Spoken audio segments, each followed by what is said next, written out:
it's Lee from coloringqueen.net, and today I want to show you how to make your own DIY tombow marker refill for the blender pen. Now the reason that you might want to do that is to use it to blend out your pencils, which is what I use blender pens for, both alcohol based and the tombow one, all the time. So these are Prismacolors that I've just put down, and they're wax based, and I'm just going to put down the Tombow Erogeton pencils.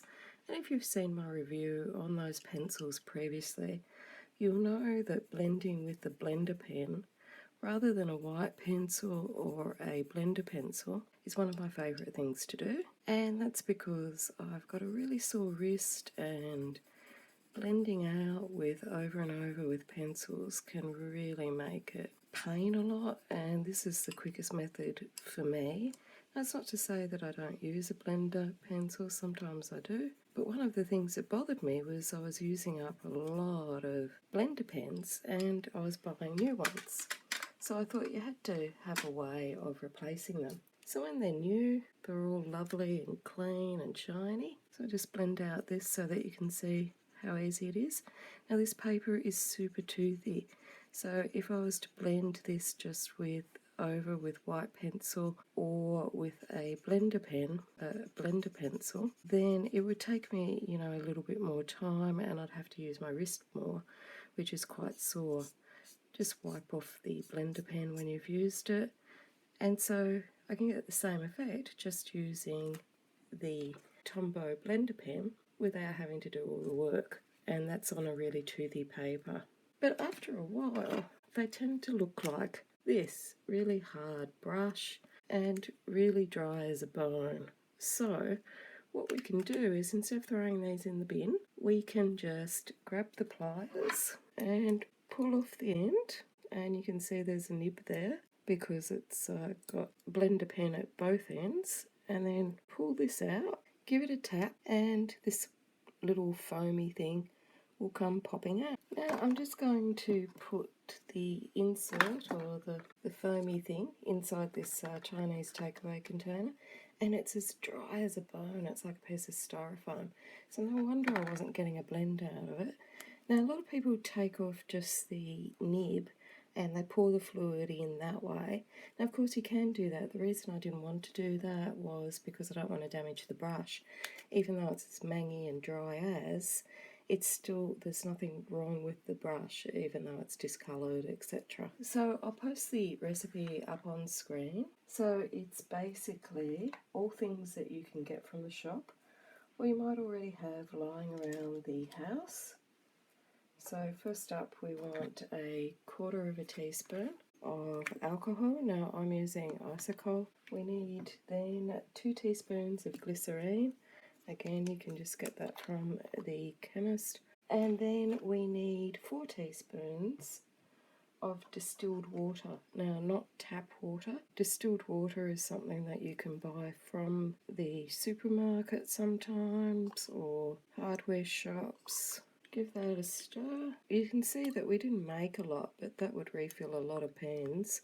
There for about 5 minutes. So it's been sitting in there for a few minutes now, and obviously it might need longer depending on how dry it is. I'm just taking a punt that it's going to work in 5 minutes. It might be 10, or might be 15, but pick it up and it should feel like it has fluid in it and it's a bit spongy. So this feels like it feels a lot more spongy than it did before, and there's quite a lot coming out the other end, dripping out. So let's shake off that excess.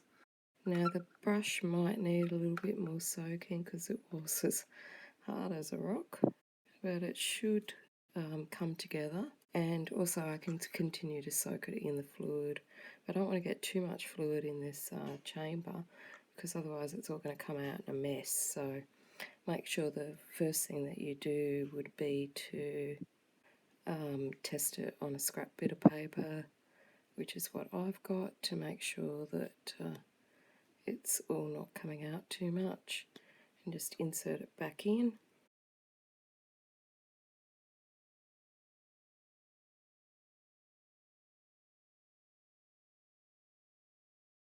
and it's working again.